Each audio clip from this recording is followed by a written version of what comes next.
kita nggak PO barang yang belum tentu jelas gitu loh hari ini kalau kejauhan. Ini jangan-jangan kalau kejauhan pesannya sama datangnya barang kan nggak tahu kualitas barangnya seperti apa. Nah kalau udah deket-deket baru nih kita bisa tahu review dari yang lain, review dari masyarakat tuh semakin clear gitu. Ini rekomen nggak bintang 5 atau kita juga nggak mau seperti itu. Jadi buat kami menentukan pemimpin itu sesuatu yang serius karena menentukan jutaan nasib rakyat. Saya mau ke Mas Agung. Mas Agung, ini kalau ibarat kita lagi mau beli handphone atau beli mobil gitu, ini pre-order gitu ya sepertinya ya. Jadi kita pesan lebih awal dulu untuk mendapatkan penawaran yang lebih menguntungkan misalnya. Anda melihatnya seperti itu nggak, Mas Agung? Iya, biar banyak dapat bonusnya PKB, Mas. Jadi pre-order dulu atau politik ijon dulu lah semacam itu. Tapi begini, saya mengapresiasi ya Caimin, Mas Huda dan yang lain ke istana ya untuk mengenalkan pengurus PKB kepada Pak Presiden. Ini juga bagi internal partai bisa memotivasi pengurus untuk bisa lebih semangat ya menggerakkan mesin-mesin partai sekaligus keseriusan PKB dan Caimin untuk maju lagi cawapres 3 kalinya ya Pak Huda ya. 2019 tuh saya lihat tagline-nya join itu Jokowi Caimin ya. Kemudian baru jadi 2024 Amin ya, Anies Muhaimin. Nah ini saya tadi ubek-ubek kira-kira sebutan yang pas apa gitu ya. Bisa wowmin Pak Prabowo Caimin atau misalkan bisa juga pro minoritas Prabowo Caimin gitu kira-kira. Tetapi yang jelas begini, PKB berangkat dari sebuah narasi ide yang sangat sangat baik karena mendukung pemerintahan totalis 100% Mas Bremana ya. Jadi ada soal ya tadi pro ekonomi kerakyatan pasal 33. Kemudian yang lagi rame nih ya, pro pilkada tidak langsung DPRD walaupun saya tidak setuju semacam itu. Kemudian juga soal Indonesia gabung ke Board of Peace. Jadi berangkat dari sebuah ide narasi yang sepakat dengan pemerintah ya sami'na wa ata'na. Tapi yang menarik mendukung Prabowo 2 periode tanpa cawapres. Ini yang memang membuat ruang kosong di awal tadi saya sampaikan bahwa peluang ke arah sana sangat besar dan ya saya tidak meragukan Caimin soal begini-begini Pak Huda ya. Paling jago lah, paling pinter mencari celah, mencari momentum dan saya kira kebutuhan ya seorang cawapres di 2029 itu sangat relatif berbeda dari 2024 Mas Bremana dan dalam sejarahnya belum ada ya cawapres 2 kali terpilih untuk mendampingi seorang presiden petahana. Nah, saya kira Caimin PKB melihat posisi itu dan kalau bisa diambil itu bisa mengalirkan kotel efek yang luar biasa bagi PKB dan bukan tidak mungkin PKB bisa menatap ya 2 besar gitu ya Pak Huda ya semacam itu sebagai pengantar. Oke, Kang Huda, ini sudah ada tadi tuh ada saran gitu dari Mas Agung, mungkin bisa promin atau wowin gitu ya. Gimana nih, Kang Huda? Apakah nggak sekalian nih Caimin deklarasi juga wapresnya saya gitu? Kalau itu waktu setahun kami koalisi dengan Pak Prabowo menuju Pilpres 2024 sudah ada itu akronim yang disampaikan oleh Mas Agung itu. Gitu. Tapi tidak kami sampaikan karena memang urusan wapres belum jadi bahasan di internal DPP PKB. Karena itu kira-kira kalau ini motifnya kehebohan tidak sama sekali. Kami ingin semua apa yang disampaikan oleh Mas Seno misalnya tantangan iklim kita yang sangat ekstrim, isu bencana kita dan itu termasuk isu kemanusiaan di Aceh, di Jawa Barat, di Kabupaten Bandung Barat, terus kemudian di Jawa Tengah, itu semuanya kira-kira butuh efektivitas efektivitas pemerintah untuk bekerja. Nah, untuk menuju efektivitas pemerintah yang bisa bekerja dengan maksimal, cepat, menyelesaikan berbagai tantangan dan persoalan yang dihadapi oleh rakyat, itu butuh efektivitas pemerintahan dan karena itu kami memastikan untuk menjadi teman Pak Prabowo untuk menangani ini semuanya. Jadi kenapa itu kami sampaikan secara terbuka ke publik dukungan kami sepenuhnya kepada Pak Prabowo, semangatnya untuk itu. Karena hari ini geopolitik internasional kita, baik politik maupun ekonomi, betul-betul cukup mencekam hari-hari ini dan tidak ada jalan lain. Pemerintah harus kita perkuat. Dan kalau soal ini terus menjadi bagian dari komitmen PKB, begitu PKB menjadi bagian dari koalisi pemerintahan, apapun yang terjadi, dan sejarah sudah menguji begitu PKB menjadi bagian dari koalisi, PKB total 100% untuk menuntaskan berbagai agenda dari koalisi yang sudah disepakati bersama. Oke, fokusnya untuk menuntaskan program-program dan juga mungkin masalah-masalah yang ada di Indonesia sekarang. Saya kembali ke Mas Seno. Mas Seno, kalau misalnya PKB sudah dari awal gitu ya ada pernyataan, kemudian PSI juga udah punya sikap dengan kemarin dalam tanda kutip di endorse Pak Jokowi gitu ya. Ini PDIP nggak mau sekalian ngambil sikap juga, Mas Seno?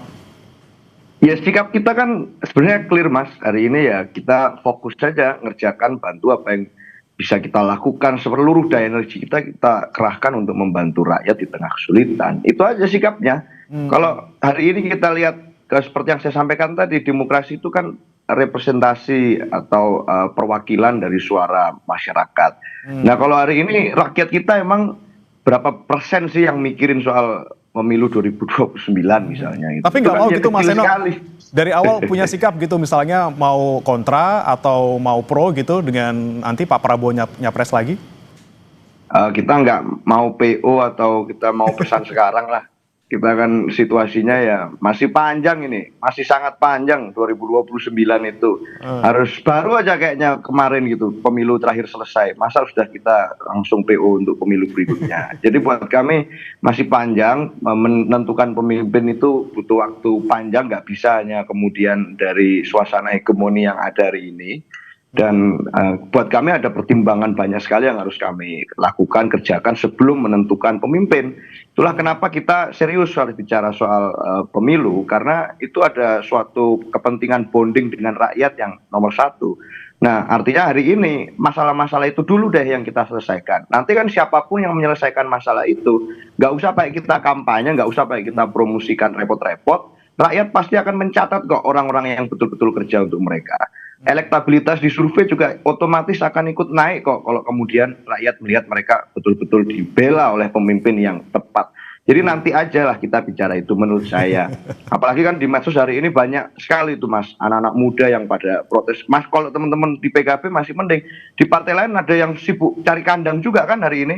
Ini kandang di sini, kandang di situ, kandang di mana lagi. Itu parah lagi itu di medsos itu responnya anak-anak muda tuh dalam menanggapi itu. Jadi buat kami ya jadi kayak betul itu tadi apa yang saya coba ngomong di awal tadi, wagu gitu loh rasanya.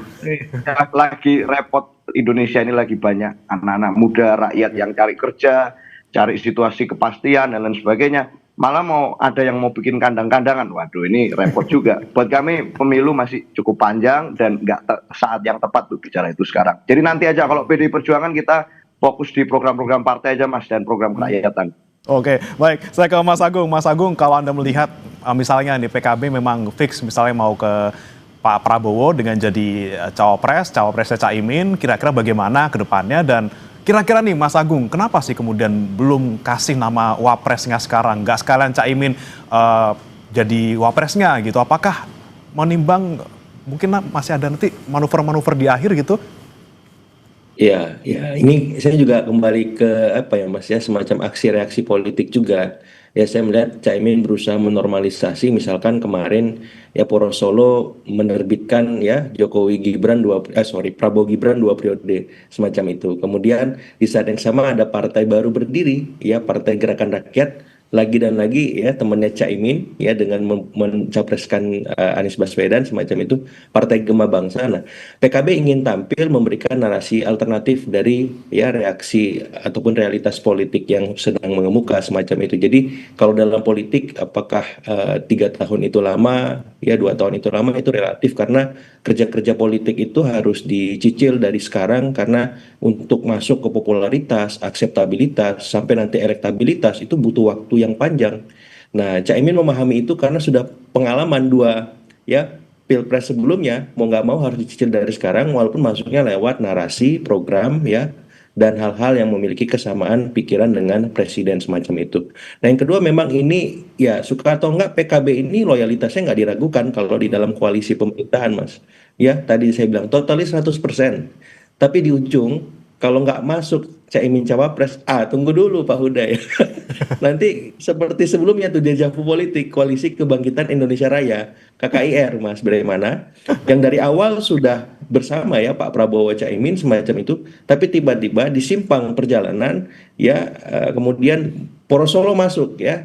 Caimin akhirnya harus mundur walaupun maju selangkah menyeberang ke Poros Gondang Dia semacam itu. Jadi memang Gondang Dia Raden Saleh ini kan dekat kalau jalanan ya di Jakarta Pusat. Jadi memang kalau saya nggak tahu nanti ya nanti ke Kertanegara lebih dekat ketimbang nanti ke mana. Kalau Pak Jokowi kan Karanganyar gitu ya. Nah saya nggak tahu. Ini PKB lebih diuntungkan kayaknya di 2029 karena ya Kertanegara sama Raden Saleh lebih dekat ketimbang Kertanegara dengan Karanganyar. Kira-kira begitu Mas Bro. Oke, nah saya tanyakan langsung ke Kang Huda. Kang Huda, dengan belum adanya nama cawapres yang disebut gitu ya, ini apakah memang tandanya pengen menyandarkan kapal, jangkarnya turun, tapi tidak sekalian diikat kapalnya ke dermaga, jadi masih bisa fleksibel lah untuk manuver-manuver yang berikutnya? Ke Tokomar juga bisa, lebih dekat Raden Saleh juga Mas. Sorry. Jadi benar. Sekali lagi kan belum ada bahasan sama sekali. Kita belum ada bahasan menyangkut soal cawapres karena itu tadi ini objektif politik PKB. Pak Presiden ingin menegakkan Undang-Undang Dasar terutama pasal 33, butuh teman yang kira-kira merepresentasikan berbeda dari konstituensi dari Gerindra, karena misalnya kami adalah representasi dari kelompok Islam, termasuk kelompok kira-kira nasionalisme religius gitu, dan semangat itu yang kira-kira kami ingin menjadi teman Pak Prabowo untuk menegakkan Undang-Undang Dasar terutama pasal 33. Karena itu yang selama ini menjadi minus dari semua perjuangan kita. Dari berbagai pergantian pemimpin, kita dapati komitmen untuk menegakkan dan melaksanakan pasal 33 hampir 10-15 tahun terakhir kita tidak dapati itu. Dan begitu Pak Prabowo declare, menyampaikan secara terbuka pada kami terkait dengan komitmen ini kita menemukan kira-kira root perjuangan yang sama, dan saya kira pilihan kami untuk langsung mendukung kembali beliau adalah bagian dari upaya supaya Pak Presiden memastikan semua bisa berjalan dengan baik. Baik. Sementara ini teman dulu, kalau nanti ternyata berkembang jadi wakil gitu ya nanti ya gitu ya, Kang Huda ya. Oke, baik. Saya ke Mas Eno lagi. Mas Eno, ini kan ngomongin soal PDIP gitu ya. Pak Prabowo kemarin sempat menyebut bahwa beliau mendukung Pak Pram atau Mas Pram sebagai Gubernur DKI ya supaya DKI lancar semuanya, tapi nanti 2029 terserah. Nah, ini nih sinyal-sinyal dari Pak Prabowo ini kemudian ditangkap oleh PDIP seperti apa, Mas Eno?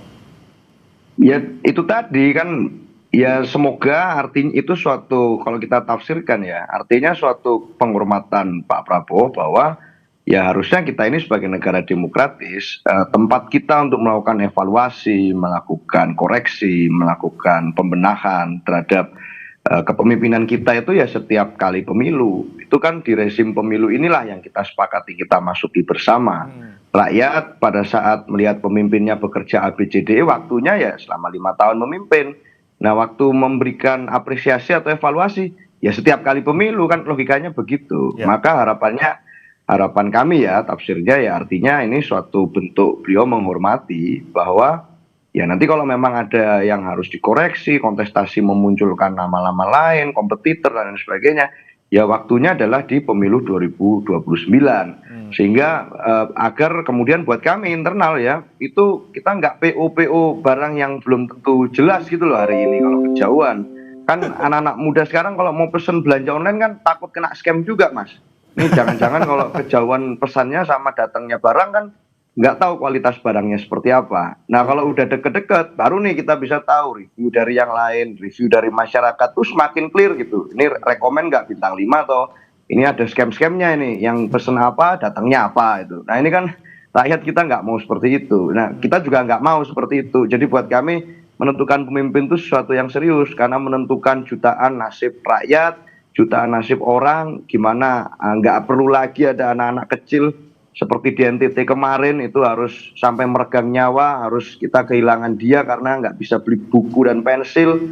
Itu suatu hal yang mengerikan buat kita dengarkan gitu. Nah buat kami itu di 2029 adalah waktu kita dan seterusnya ya untuk dari sekarang untuk kita melakukan terus evaluasi-evaluasi terhadap seluruh sistem dan kepemimpinan-kepemimpinan di setiap level. Sehingga itu menjadi ajangnya rakyat untuk bisa memberikan pilihan itu. Partai-partai politik tinggal mengkanal dan mengaspirasikan. Kita tinggal menggerakkan, melakukan edukasi politik dan seterusnya. Tapi kembali pilihannya harusnya di tangan rakyat. Jadi buat kami, kalau memang 2029 itu adalah momentum yang kita sepakati untuk tahun politik, ya ini jadi momentum yang luar biasa. Kalau artinya Presiden percaya pada demokrasi yang mana ada evaluasi berkala terhadap kepemimpinan kita. Itu Mas. Oke, wait and see, pengen yang pasti-pasti aja, jangan sampai kena scam gitu ya.